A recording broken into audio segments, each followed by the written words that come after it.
Ilang buwan din under yan? Ha? 2 buwan? Yun, 2 buwan din na under. 3 na. Napa-stock na. Ibebenta na sana sa junk shop. Yun guys, what's up? Meron niya pala nag-donate sa atin ng motor. Yan o. Yan daw ay naka-stock lang. Kaya binigay na lang sa atin. Yan o. Number 1 followers ko to guys. Ano? May kasama pang ano? Mga tapaludo yan o. Yan. Shock. Shock bago din? Oo. Ay, so kompleto ah. Parang si-set up mo yan sana. Oo. Anong ang motor nga ito?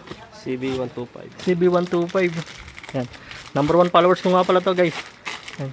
Nakita yung post ko. Nasira kasi yung motor ko. Kaya binigay niya sa akin yung kanyang motor. Nakatambak lang daw. Yan. May pakalakaga sa yung builders. JRJ. Ito nga pala yan, ano, contractor nga pala to. Contractor nga pala to guys, yan. Anong pangalan ng ano mo ng JRJ Tenorio. yung page mo, page Oo, JRJ Tenorio. JRJ Tenorio daw guys, yan. Kanyang page, contractor to guys, yan. Tama kayo nung narinig guys. Bali isa nga pala siyang contractor. At ito yung kanilang final product. Kitang-kita nyo naman guys, napakaganda ng kanilang ginagawa. Kung balak nyo din maghanap ng kontraktor na gumagawa ng mga ganitong design guys, kontakin nyo lang si JRJ Tenorio Builders. At siguradong hindi kayo magsisisi sa kanilang mga project, mapapagkatiwalaan at pulido. Yan ang JRJ Builders. Babalik tayo sa pagpapaandar ko ng motorsiklo. Yan o. Kompleto na tapaludo. Yan. Bay, parang wala ka namang naitulong eh. Yung, dito nga binababa na namin yung motorsiklo. At syempre, shoutout sa mga tumulong sa amin. Salamat sa inyo mga idol. At papakapahin ko na lang kayo. Kuting kalikot lang to. At dito nga hindi na kami mapakali. Gusto na namin itong mapaandar.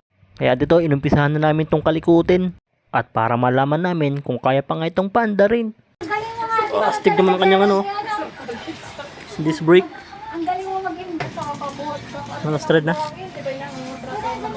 Yun, binaklas na namin. Lagay ko yung battery ni Black Panther. Tapos ito yung kanyang fuse. Okay naman yung fuse niya. Ngayon, subukan lang namin. Papunta sa ignition. Punta sa ignition. Para malaman kung may kuryente. Tapos papunta dito sa CDI. CDI. Tapos papunta rito sa ignition coil. Bago magkaroon ng kuryente. Na-check na namin yung ignition. Okay naman siya, ignition. Tapos chinek namin yung kanyang wiring dito. Umilaw naman siya sa top sa positive. Accessory wire. Umilaw naman. Tapos ang gagawin namin yun ay check namin yung kuryente kung meron na. Okay. Okay. Yun, walang kuryente. Kaya ngayon, papalitan namin CDI.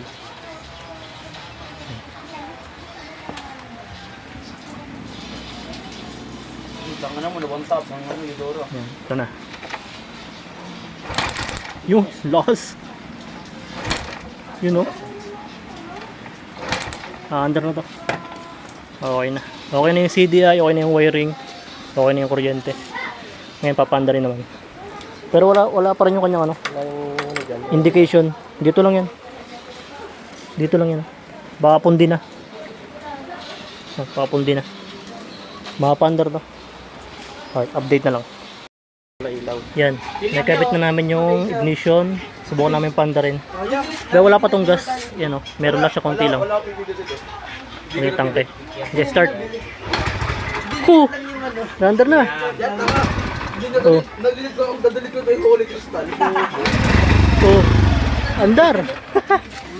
Gero doon na. Bak. Pa, kakimata. Oh. Oh. Marunong pala kayo magawaan ah. Okay, one day lang yan. Oh, mandar na. Okay na to, tuloy-tuloy na to. Nawi na. Sabi niya, tuloy-tuloy na to. Hindi ka sure. Sabi niya, tuloy-tuloy na to. Kapag nagsabi tuloy-tuloy na Mga to, pasaway oh. hindi ka sure. Alright. Bali ano lang ito, carb na lang ito, carb. Talagyan natin ng 28 agad. 28 carb. Meron tayo doon yun, no? O, ito muna, testingin muna natin na mga ilang araw. CDI, may CDI na siya. Yan, pandang na natin to. Tignan mo ng belo. Start ulit. Kinabit na namin yung tangke. Yan, start. Nene! You know, one click. It's alive. Alright, napagana na namin to. May service na ulit ako. Update mo na yung mga ano. Alright. Yan. Tapos pansin namin. Eh, rep mo, rep mo. Hindi siya nagsa-charge. Yan. Hindi yung problema ano to, ang rectifier. Okay na, okay na. Ganyan ano to. Kung gusto nyo nga pala nitong aming ano, ginagamit na tester na to, nasa Shopee lang ang link. Try namin palitan ng ano, rectifier. Kung nagsa-charge. Yan. At dito nga, nilagay na namin yung stock niyang rectifier guys. Para masubukan kung nagcha-charge talaga. Dahil yung replacement, hindi nagana. Kaya ito guys, susubukan namin kung gagana na siya. At iyon na nga guys, pumapalo na siya ng 13 volts to 14 volts. Medyo mataas pa rin, pero okay na yan guys, kaysa hindi nagana. Ilang buwan din under yan? Ha? 2 buwan? Yun, 2 buwan din na under. 3 na. Napa-stock na, ibebenta na sana sa junk shop. Sabi niya ako na lang daw magpandar. Galit ito, dadala sana ng junk shop to. Bebenta na sana ng 2,000. Kaya sabi, ako na lang daw magpandar yun. Salamat ah. Sinabi mo salamat para kayo mimik ni Gerald. Tata, ano masabi niya? Ingatan mo, dahan-dahan patakbo. Yun. Bagay kay ang pangalan isa. Black Panther. Yun. Paano guys, hanggang dito na lang ang vlog ko. Napagalitan na ako.